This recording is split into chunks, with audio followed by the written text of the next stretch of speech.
The uncomfortable pattern no one wants to name, why playing fair often ends in loss. There is a quiet rule the world teaches you without ever saying it out loud. It teaches it through disappointment, through betrayal that feels undeserved, through moments when doing the right thing somehow leaves you exposed, while those who bent the rules walk away untouched. And at first you dismiss it. You tell yourself it was bad luck, a misunderstanding, an exception. But then it happens again. The honest employee passed over for promotion. The ethical leader outmaneuvered by someone less principled but more strategic. The person who followed every rule, only to discover the rules protected everyone except them. This documentary begins with an observation that makes people deeply uncomfortable, not because it's extreme, but because it's familiar throughout history. Those who play fair too rigidly often lose first, not always loudly, not always immediately, but consistently enough to form a pattern no one wants to name. This is not a declaration that the world is evil. It is something far more unsettling. The world is indifferent to fairness. Fairness is a human value. Systems are not human, and systems, political, corporate, social, do not reward virtue by default. They reward alignment with incentives. They reward leverage. They reward timing, perception, and adaptability. Fairness only survives where stability exists, and stability is rare. History doesn't hide this truth. It whispers it, over and over, through collapsed movements and forgotten idealists.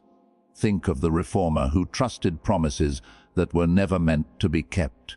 The whistleblower who believed truth alone would protect them.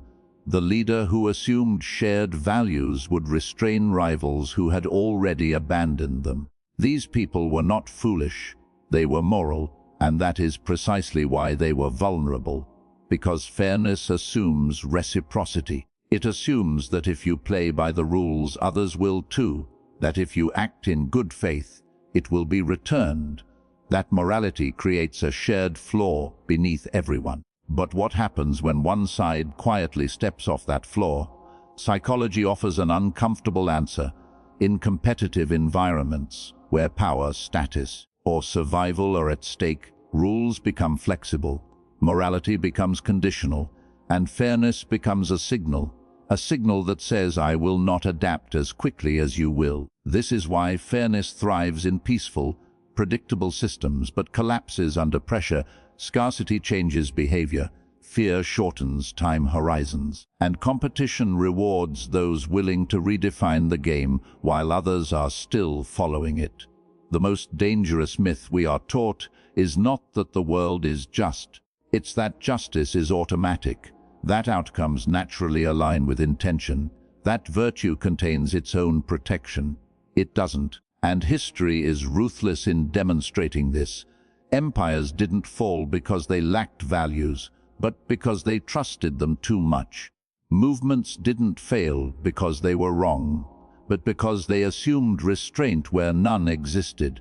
Individuals weren't defeated because they were weak, but because they were predictable. Fairness, when unguarded, creates predictability, and predictability is not neutral. Predictability is exploitable. This is the emotional fracture this documentary wants you to sit with, not resolve, not rush past, but actually feel. The moment you realize that many of the rules you were told would protect you were designed to keep systems stable, not individuals safe, and that those who quietly understand this reality tend to rise, not because they are cruel, but because they are realistic. This does not mean fairness is wrong. It means fairness without awareness is fragile, and fragility, in a world shaped by power, does not last long. So before we name philosophers, before we analyze strategies, before we talk about manipulation, control, or survival, we have to ask the question that destabilizes everything. If fairness always wins, why does history keep telling a different story? And more uncomfortably, if no one is actively ruling you, why are your losses so easy to predict? This is not the beginning of cynicism.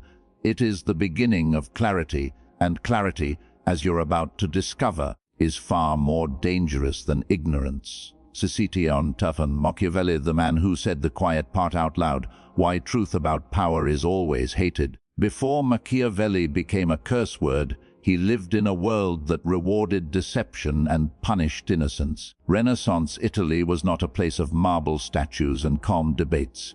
It was a battlefield disguised as civilization. City-states rose and collapsed in decades. Alliances shifted overnight. Mercenary armies sold loyalty to the highest bidder and betrayed employers without hesitation. Foreign powers circled like vultures. Assassination was policy. Betrayal was currency.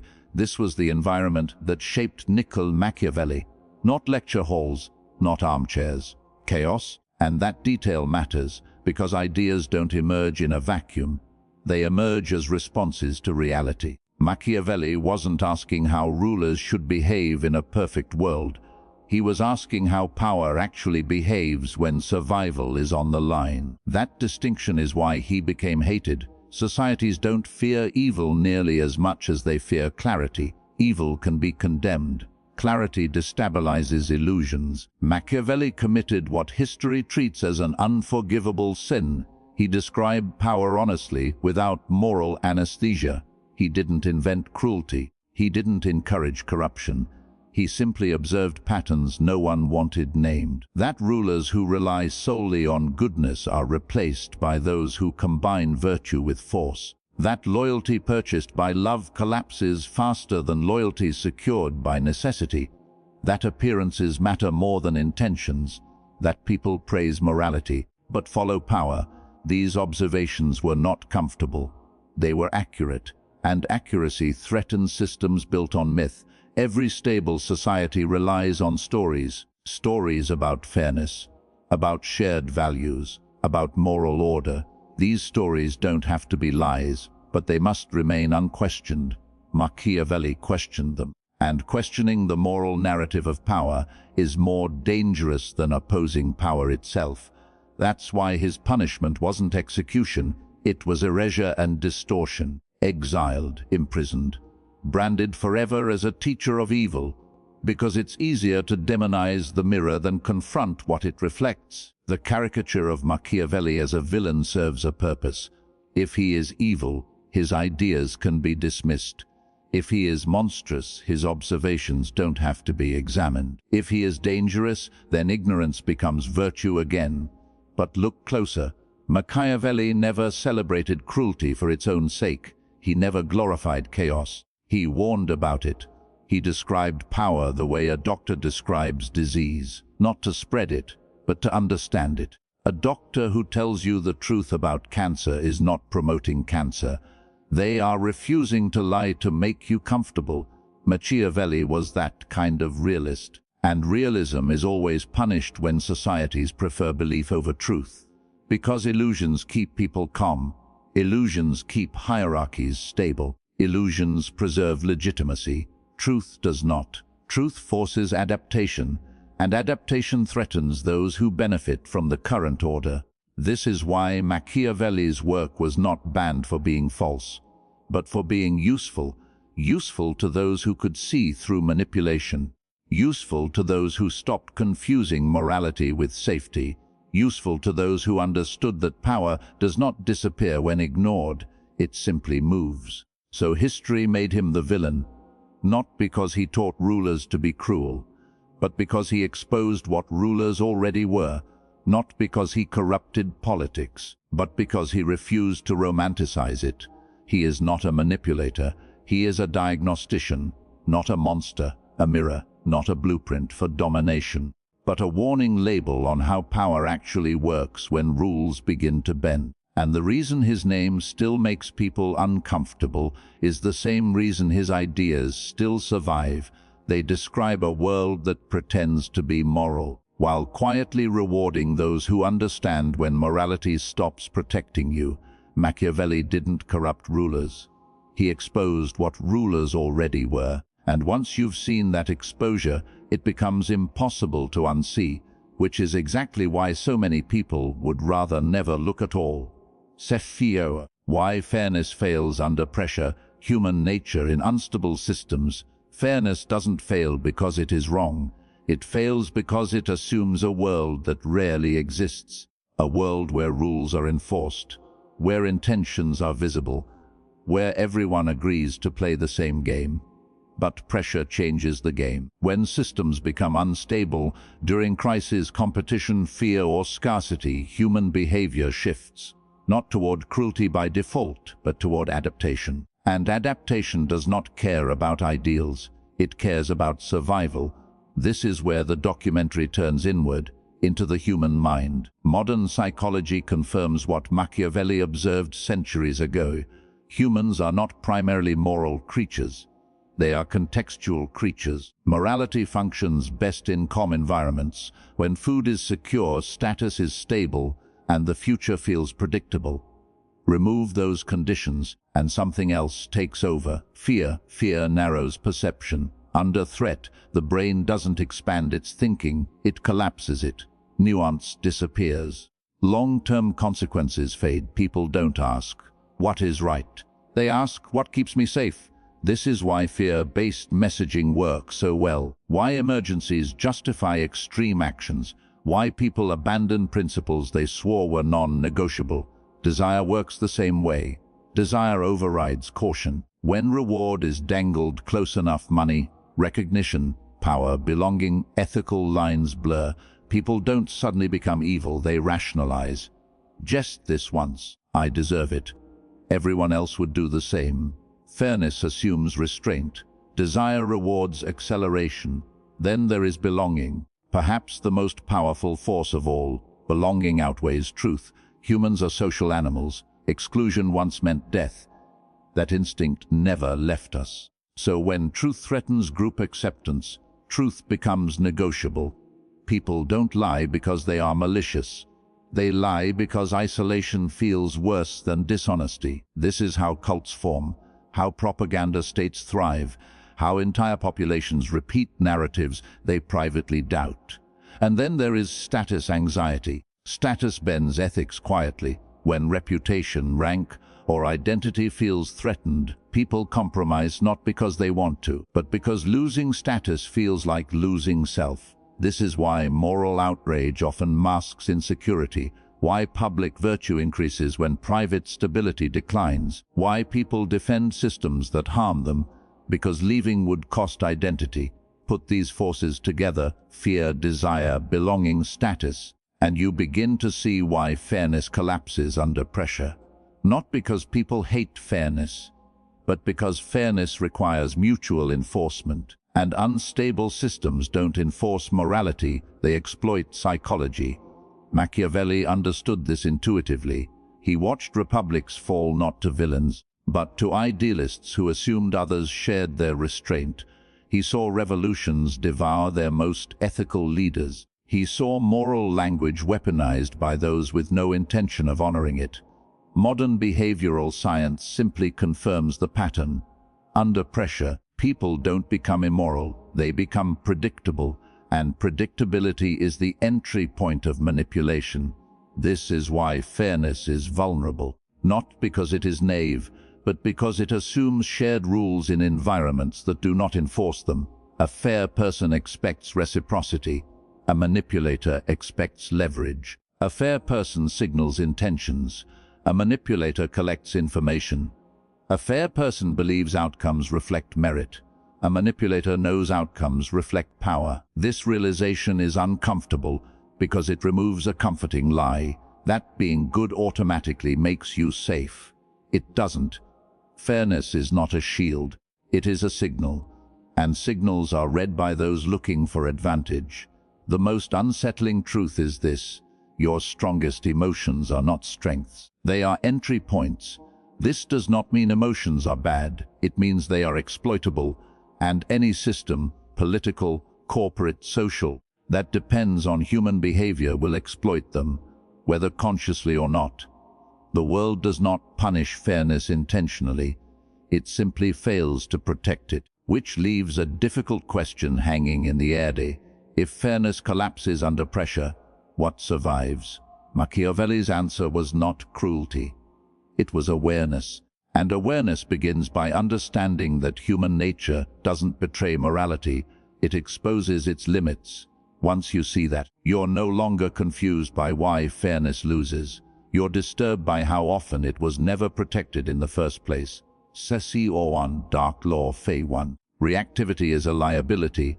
Why emotional people are easy to control. Watch closely what happens when someone pushes your buttons. Not with logic, not with evidence, but with a headline, a tweet, a glance, a provocation designed to make you feel before you think. The reaction is instant. Anger surges. Outrage feels righteous. Certainty replaces curiosity. And in that moment, power quietly changes hands. This section turns confrontational because the truth is uncomfortable. The easiest people to control are the most emotionally reactive, not because they are foolish, but because they are predictable. Machiavelli understood this centuries ago. So did the Stoics. So do modern behavioral economists. They all arrive at the same brutal insight. Those who cannot regulate themselves will always be regulated by others. Reactivity is not rebellion. It is obedience in disguise. Anger feels powerful. It feels moral. It feels urgent. But anger narrows thinking. It accelerates decisions. It demands immediate action, and immediate action is rarely strategic. Institutions know this. Media ecosystems are built on it. Algorithms reward it. Outrage spreads faster than nuance because emotion bypasses reflection.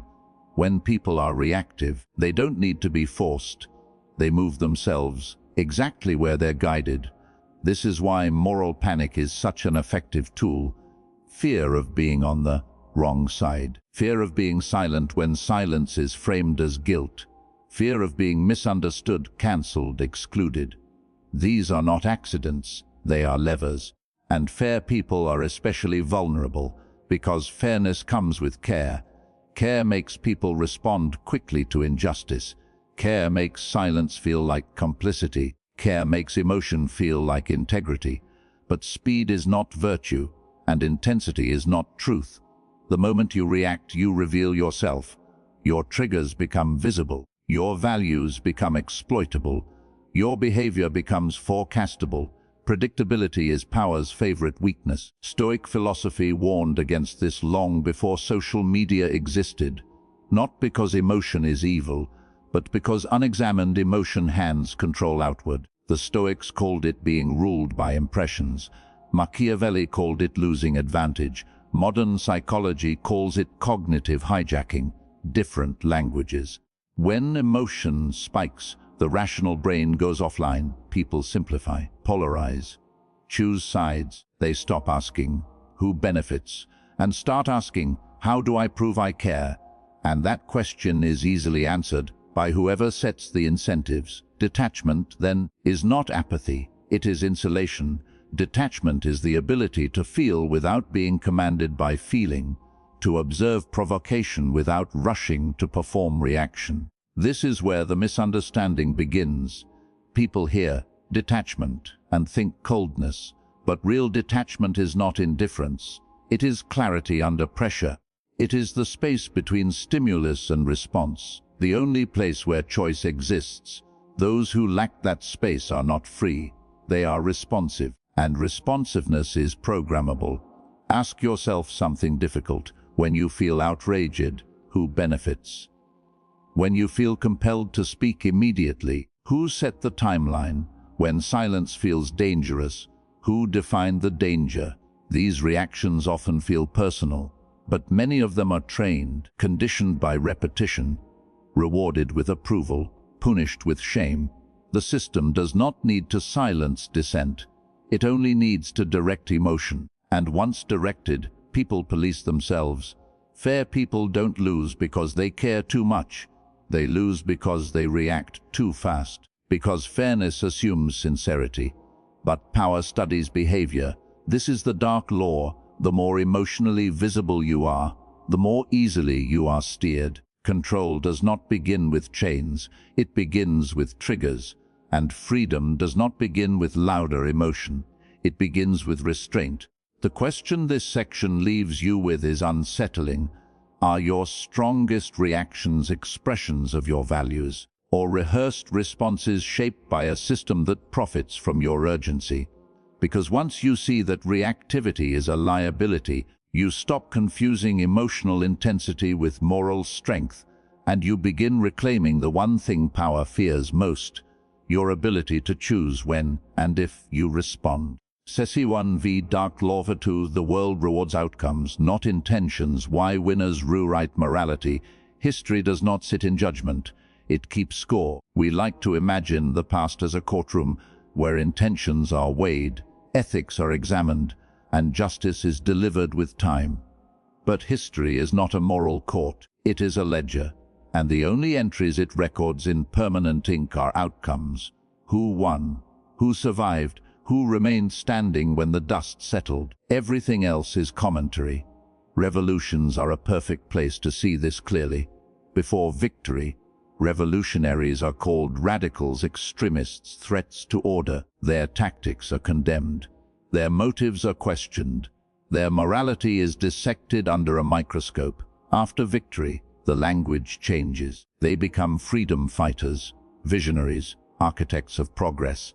The methods do not change, only the result does. Machiavelli saw this pattern without romance. He understood that morality, in the public record, is often assigned after power has shifted, not before. Success does not just protect you, it reframes you. History does not reward goodness. It rebrands victory as goodness. This is why fairness struggles in competitive systems. Fairness assumes that intentions matter, that playing by the rules earns protection, that ethics are judged independently of outcomes. But in unstable environments, politics, markets, social movements, even workplaces, outcomes define narratives, not intentions. Those who lose are examined for moral failure. Those who win are forgiven for moral ambiguity. Look closely and you'll see it everywhere. The general who wins a war is remembered as decisive. The one who loses is remembered as reckless. The entrepreneur who succeeds is called bold. The one who fails is called irresponsible, even if their risks were identical. The same action is praised or condemned based on where it lands on the scoreboard. Fair people often misunderstand this dynamic. They believe that if their intentions are pure, outcomes will eventually align. That truth will surface on its own. That playing clean will be recognized, if not now, then later. But power does not wait for later. Machiavelli wasn't arguing that intentions are meaningless. He was arguing that intentions do not protect you. In a world governed by competition, survival comes first, and moral interpretation follows. This is why history feels cruel to the fair, because fairness without leverage leaves no trace. The uncomfortable truth is this: if you lose, your story is told by those who beat you, and they rarely tell it kindly. This is how winners rewrite morality, not by lying outright, but by selecting which details matter. Motives are simplified. Complexity is erased. Actions are reframed as necessary, inevitable, justified, and, over time, repetition hardens narrative into truth. The fair often object, but that's not what really happened. And they're right. But reality and remembrance are not the same thing. Remembrance belongs to those who control outcomes and the platforms that preserve them. This is not an argument for cruelty. It is an argument against naivety. Machiavelli's realism does not celebrate manipulation. It warns against assuming the world will judge you gently for playing fair in brutal games. Because fairness without power is fragile. It depends on shared values, enforced rules, and mutual restraint. When those collapse, when incentives shift, when stakes rise, fairness becomes optional, and optional rules are the first to be ignored. This is why ethical systems work best in stability, and why they fracture under pressure. Fairness requires enforcement. Without it, it becomes an appeal, not a protection. The world doesn't punish the fair out of malice. It punishes them out of indifference, because outcomes are visible. Intentions are not, and history remembers what it can see. The question this section leaves behind is heavy. if morality is often assigned after victory? What protects those who refuse to seek leverage?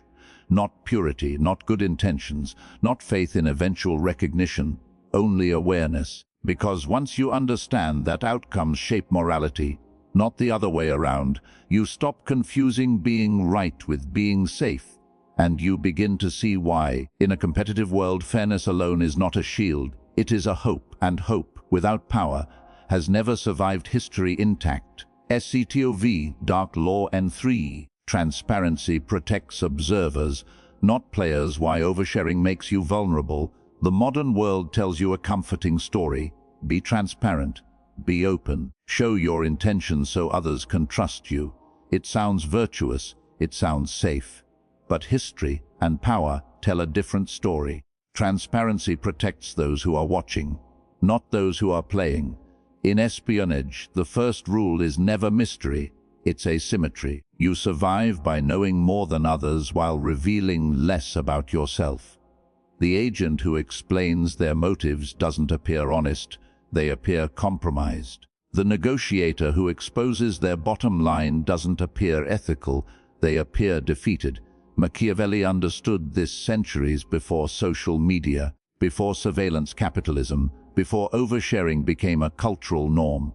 He warned that exposure is not neutral. Information is not innocent, because information is currency, and unlike money, information cannot be taken back, only exploited. Once revealed, it does not belong to you anymore. The fair often confuse transparency with trustworthiness. They believe that openness disarms hostility, that honesty invites reciprocity, that if everyone sees who you really are, they will treat you kindly. But power does not operate on kindness. It operates on incentives.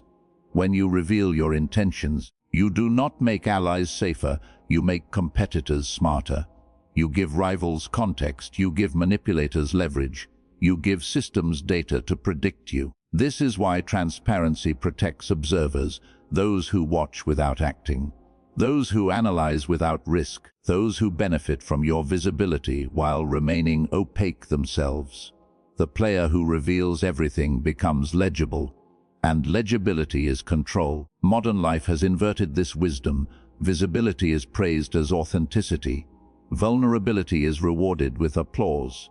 Privacy is treated as suspicion, but in power dynamics, vulnerability is rarely met with protection.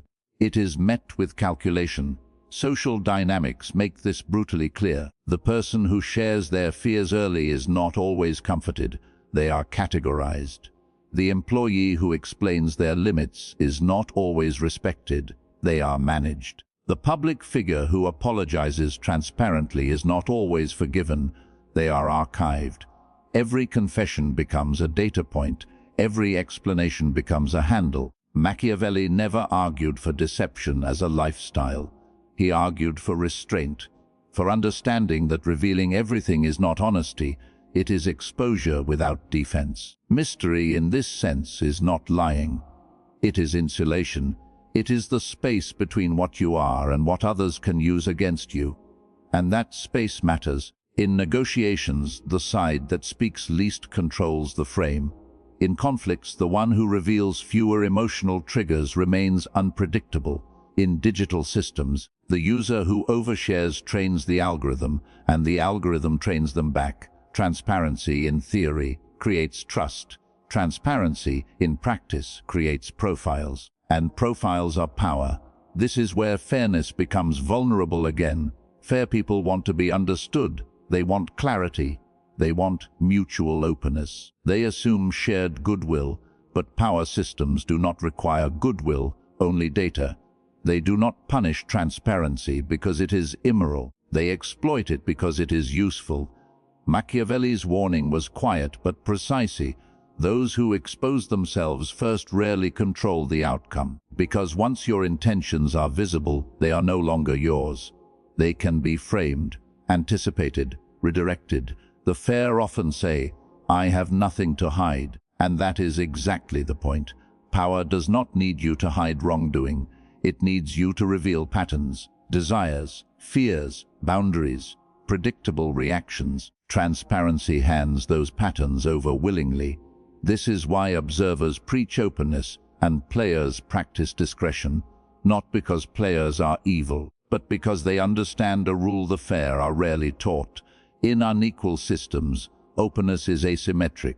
Some are watched, some do the watching, and the ones who are most visible are almost never the ones in control. The uncomfortable truth this section leaves behind is this: you don't lose power because you are honest. You lose power because you are legible. Mystery is not manipulation, it is self-preservation. And in a world that monetizes attention, data, and predictability, keeping part of yourself unseen may be the last form of quiet defense left. Time dark laufen void. Morality is often used to control the moral goodness as predictable weakness. There is a cruel irony hiding inside goodness. The more rigidly moral a person is, the easier they are to predict. And what can be predicted can be controlled. History is not short on villains, but it is far more crowded with the betrayed, the honest advisor cast aside, the principled official scapegoated, the ethical employee quietly replaced, not because they were wrong, but because they were reliable. Tonight's question is not whether morality matters, it's whether morality, when worn blindly, becomes a handle others can grab. Because power does not fear goodness, it uses it. Machiavelli noticed something unsettling long before psychology had a name for it. Good people assume shared rules. Manipulators rely on that assumption. When you believe everyone plays by the same moral code, you expose yourself to those who don't. And the tragedy is this: the moral person often cannot imagine the move that harms them, because they themselves would never make it. Ethical consistency creates predictability. Predictability creates leverage. If I know you will always choose fairness, I can choose timing. If I know you will always tell the truth, I can choose framing. If I know you will never fight dirty, I can fight without rules, and let your virtue do the rest. This is not evil genius. It is basic asymmetry. Modern psychology confirms what Machiavelli observed intuitively. Humans are deeply responsive to moral language. Shame, virtue, guilt, righteousness. These are not just values. They are levers. Call someone immoral, and you don't need evidence, you need momentum. Question their character, and the crowd finishes the work. This is why moral accusations spread faster than facts. Why reputations collapse before investigations begin. Why silence is interpreted as guilt and defense as proof. Because morality is not just about behavior, it's about belonging, and exclusion hurts more than being wrong. So systems learn to weaponize ethics, institutions learn to cloak control in virtue, movements learn to silence dissent by framing it as moral failure. The fair person feels trapped. If they comply, they are used. If they resist, they are condemned. Either way, their goodness becomes the pressure point. This is the sentence that unsettles people the most. The world does not punish evil, it punishes weakness disguised as virtue. Not because evil wins forever, but because unprotected goodness does not survive long in competitive systems. History rarely asks how something was achieved once it succeeds. It only asks whether it worked. Winners are rebranded as visionaries. Losers are rebranded as immoral. The same act condemned in failure is praised in victory. The same aggression called cruelty becomes necessary strength. Fairness without leverage is not admired, it is consumed. This is where people misunderstand Machiavelli. He is not arguing against ethics, he is warning against ethical blindness. Blindness to incentives, blindness to power gaps, blindness to the fact that moral language is often spoken by those with the loudest megaphones. Being good does not require being nah. Having values does not require surrendering awareness. The most dangerous lie ever told to decent people is this: if you are moral enough, the system will protect you. It won't. Systems protect outcomes. They protect stability. They protect themselves. And when morality threatens those things, morality is reinterpreted or removed. Ask yourself, have you ever been pressured to stay quiet for the greater good? shamed for questioning something that felt wrong, labeled difficult, negative, or unethical not for lying, but for not cooperating. That is morality being used as a leash, not because morality is false, but because it is powerful, and power attracts those who know how to exploit it. The lesson here is not to abandon ethics, it is to armor them, to understand when moral language is sincere and when it is strategic, to recognize when calls for virtue are requests for obedience, to see when doing the right thing conveniently benefits those already in control. Machiavelli's darkest insight was not about cruelty, it was about asymmetry. In a world where not everyone plays fair, fairness without awareness becomes self-sacrifice. And the world history shows us rarely hesitates to take the offering. In the next section, we confront a truth even harder to accept, that survival, influence, and safety often belong not to the kindest, but to the most necessary. SC Taulu dark law poinfovi make yourself necessary, not like dependence outlasts praise. Approval is loud, dependence is silent. One fades the moment conditions change, the other hardens under pressure. History does not protect the admired, it protects the necessary. And this is where many fair people make their final mistake. They try to be liked in a world that rewards what it cannot function without. Machiavelli understood something most people learn too late. Affection is optional, utility is not. In the courts of Renaissance Italy, advisors rose and fell constantly. The charming were praised, the loyal were applauded. But when alliances shifted, when money ran out, when enemies approached the gates, only one type of person survived, the one whose absence created a problem.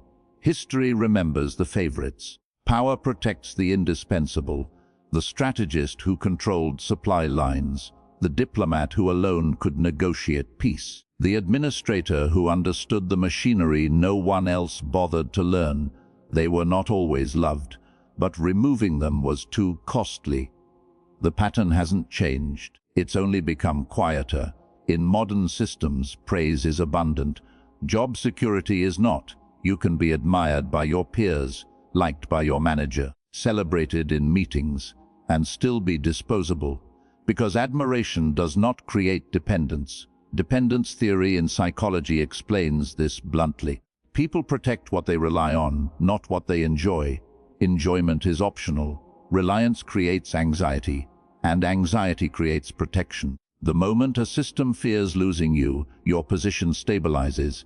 Not because you are morally superior, but because replacing you is painful. This is where fairness quietly loses again. Fair people often over-deliver emotionally. They help, support, and sacrifice without anchoring themselves to leverage. They become liked, trusted, praised, but not needed. And when pressure arrives, restructuring, politics, scarcity, the system trims what it can afford to lose. Praise evaporates first. Being necessary is not about manipulation. It's about positioning. Scarcity creates gravity. When knowledge is rare, when skills are specialized, when relationships are irreplaceable, power bends toward you. This is why certain people survive every organizational collapse. Why some advisors outlast kings. Why some employees are resigned instead of removed. They are not immune. They are inconvenient to discard. And inconvenience in power dynamics is protection. Notice how systems speak. They don't say, "We can't lose them." They say, "Now isn't the right time." They delay. They hesitate. They negotiate. That hesitation is leverage, not because you demanded it, but because you earned it structurally. Fairness alone does not create that. Utility does. Machiavelli never advised people to become cruel. He advised them to become relevant, because relevance buys patience. Patience buys survival. This is the dark truth most people resist. You can be morally perfect and still expendable. But when your absence causes disruption, ethics suddenly become negotiable. This law is uncomfortable because it contradicts what we're taught. We're told to be agreeable, to be pleasant, to be liked. But power does not orbit kindness, it orbits necessity. and necessity is built quietly, through competence, scarcity, and strategic positioning. Praise feels good, dependence feels invisible, but only one lasts when the room goes silent and decisions are made without applause. People may praise you, but they protect what they need. Sexinac, the modern world fairness in the age of silent control. No guards, no chains, no censorship office stamping papers in the night. And yet, people have never watched their words more carefully. This is the modern paradox of power. Nothing forces you to obey, but everything encourages you to comply. In the digital age, power didn't disappear. It learned to whisper. Control no longer silences dissent. It makes dissent expensive. Say the wrong thing, and nothing dramatic happens. No knock on the door, no official warning, just a quiet demotion. Your reach shrinks, your visibility fades. Opportunities stop arriving, and because no one announces the punishment, you begin to blame yourself. Algorithms are not neutral, they are incentive systems. They reward predictability. They punish friction. Content that comforts spreads. Content that destabilizes slows. Content that threatens narratives quietly disappears beneath the surface. No moral judgment is required, only engagement metrics. And slowly, fairness becomes a liability, because fairness often asks uncomfortable questions, and discomfort does not convert well. Reputation is the new currency of obedience. In earlier centuries, power demanded loyalty. Today, it demands likability. Not genuine respect, but public alignment. You are not judged only by what you say, but by who amplifies you, who follows you, who distances themselves. Social proof becomes social pressure. And pressure shapes behavior more efficiently than fear ever could. This is how silent control works. You are free to speak, but you are trained to calculate, to anticipate backlash, to soften language, to avoid certain topics, not because they are false, but because they are costly.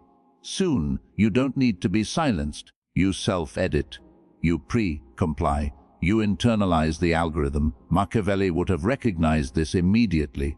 Power that relies on force breeds resistance. Power that relies on incentives breeds voluntary obedience. When punishment is visible, people rebel. When punishment is ambiguous, people adapt. And adaptation feels like choice. Fair people struggle most in this system, because fairness assumes transparency, shared rules, good faith. But digital power thrives on opacity.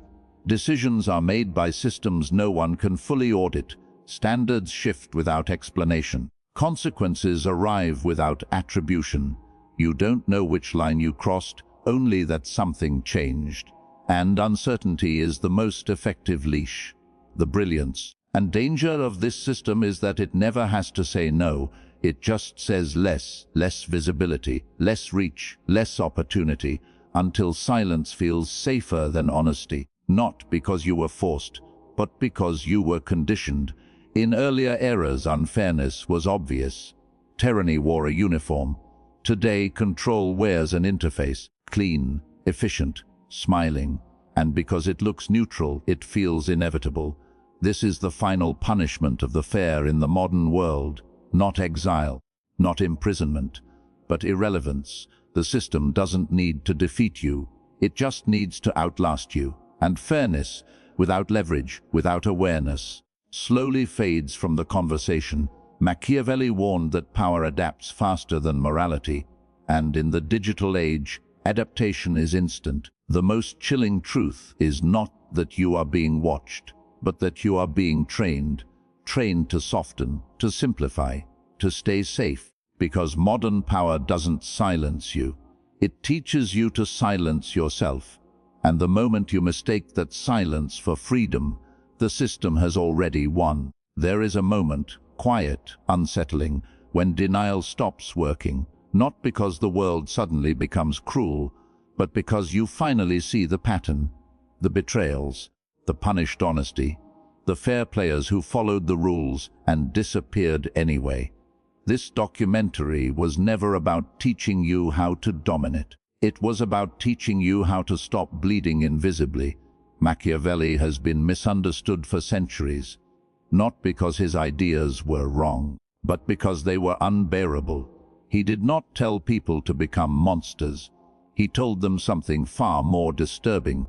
That power does not care about your intentions. That fairness does not protect the unaware. That innocence is not armor. And societies have always hated messengers like that. This is the final realization. Manipulation exists whether you acknowledge it or not. Closing your eyes does not remove the trap. It only guarantees you won't see it closing. Machiavelli was not asking you to abandon ethics. He was asking you to abandon ethical blindness, because blind goodness is not virtue. It is vulnerability mislabeled as morality. Throughout history, the fair were not punished because they were wrong, but because they were predictable. They assumed shared rules in systems that rewarded asymmetry. They believed transparency was mutual. They trusted morality to enforce itself, and power used that trust against them, not loudly, not cruelly, efficiently. This is the mistake Machiavelli tried to prevent. He understood something uncomfortable, that the world does not run on what should be true, but on what people respond to under pressure: fear, incentives, belonging, reputation. Ignore those forces, and they don't disappear. They just operate on you unchecked. Awareness is not corruption. Awareness is protection. It is the difference between choosing fairness and being sacrificed for it. To be clear, this is not a call to become ruthless. It is a call to become awake, to understand leverage before you need it, to read incentives before you trust promises, to regulate emotion before it is exploited, to recognize narratives before they define you. Fairness without awareness is faith in a system that has never promised to protect you.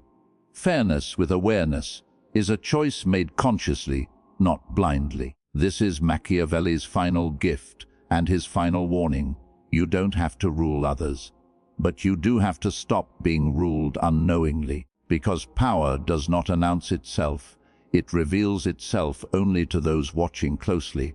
The world will not become gentler because you refuse to see its edges, but you can become harder to exploit, calmer under pressure, less predictable, more deliberate. Not less fair, just no longer naive. Now that you see the pattern, will you keep pretending it isn't real?